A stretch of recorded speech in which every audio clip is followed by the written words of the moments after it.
Shed Mahatma Gandhi stadium ಹೆಸರನ್ನು ತೆಗಿತಾರೇನ್ರಿ ಯಾರಾದ್ರೂ? ಆ ರೀತಿ ಆರೋಪ ಮಾಡ್ತಾ ಇದ್ದಾರೆ ನಾವು ಸರ್. ಮಹಾತ್ಮ ಗಾಂಧಿ ಹೆಸರನ್ನು ಇಟ್ಟಿರ್ಬೇಕು ಅಂತ ಹೇಳಿ ನಾವು ಹೋರಾಟ ಮಾಡ್ತಾ ಇದ್ವಿ ಮನ್ರೇಗಾಗಿ. ಮಹಾತ್ಮ ಗಾಂಧಿ ಸ್ಟೇಡಿಯಂ ತೆಗಿತಾ ಇದ್ದಾರೆ ಅಂತ ಯಾರಾದ್ರೂ ಹೇಳಿದ್ರೆ ಅದು ಹುಚ್ಚರು ಹೇಳಬೇಕಷ್ಟೇ. ಅದು ಅಲ್ಲಿ ಒಂದು ಹೊರಗಡೆ ಒಂದು ಶೆಡ್ ಇದೆ, ಅದನ್ನು ಕಾಂಪ್ಲೆಕ್ಸ್ ಥರ ಮಾಡಿದ್ದಾರೆ, ಇಂಡೋರ್ ಕಾಂಪ್ಲೆಕ್ಸ್.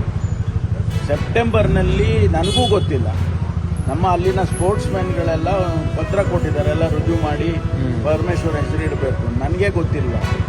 ಈಗ ಮೊನ್ನೆ ಹೇಳಿದಾಗ ಆಯ್ತಪ್ಪ ಅವ್ರನ್ನ ಕೇಳ್ಕೊಳ್ಳಿ, ನನಗೇನು ಅದಕ್ಕೆ ಸಂಬಂಧ ಇಲ್ಲ ಅಂತ ಹೇಳಿದೆ. ಅವರು ಇಲ್ಲ ನೀವು ಸ್ಪೋರ್ಟ್ಸ್ ಮ್ಯಾನ್ ಆಗಿದ್ದವರು, ತುಮಕೂರಿಗೆ ಕ್ರಿಕೆಟ್ ಸ್ಟೇಡಿಯಂ ತರ್ತಾ ಇದ್ದೀರಿ, ಇಂಟರ್ನ್ಯಾಷನಲ್ ಕ್ರಿಕೆಟ್ ಸ್ಟೇಡಿಯಂ ಬಂದಿದೆ, ಆಮೇಲೆ ತುಮಕೂರು ಸ್ಟೇಡಿಯಮ್ಮನ್ನು ನೀವೇ ಮುಂದೆ ನಿಂತ್ಕೊಂಡು ಮಹಾತ್ಮ ಗಾಂಧಿ ಸ್ಟೇಡಿಯಮ್ಮನ್ನು ಭಾಳ ದೊಡ್ಡ ಪ್ರಮಾಣದಲ್ಲಿ ಚೆನ್ನಾಗಿ ಮಾಡಿಕೊಟ್ಟಿದ್ದೀರಿ, ಆಮೇಲೆ ಟೆನ್ನಿಸ್ ಕೋರ್ಟ್ ಮಾಡಿಕೊಟ್ಟಿದ್ದೀರಿ, ಇವೆಲ್ಲ ಮಾಡಿದ್ದೀರಿ, ನಿಮ್ಮ ಹೆಸರು ಇಡ್ತೀವಿ ಅಂದರೆ ನಾವು ನಿಮಗೆ ಬಿಟ್ಟಿದ್ದಪ್ಪ ಅಂತ ಹೇಳಿದೆ.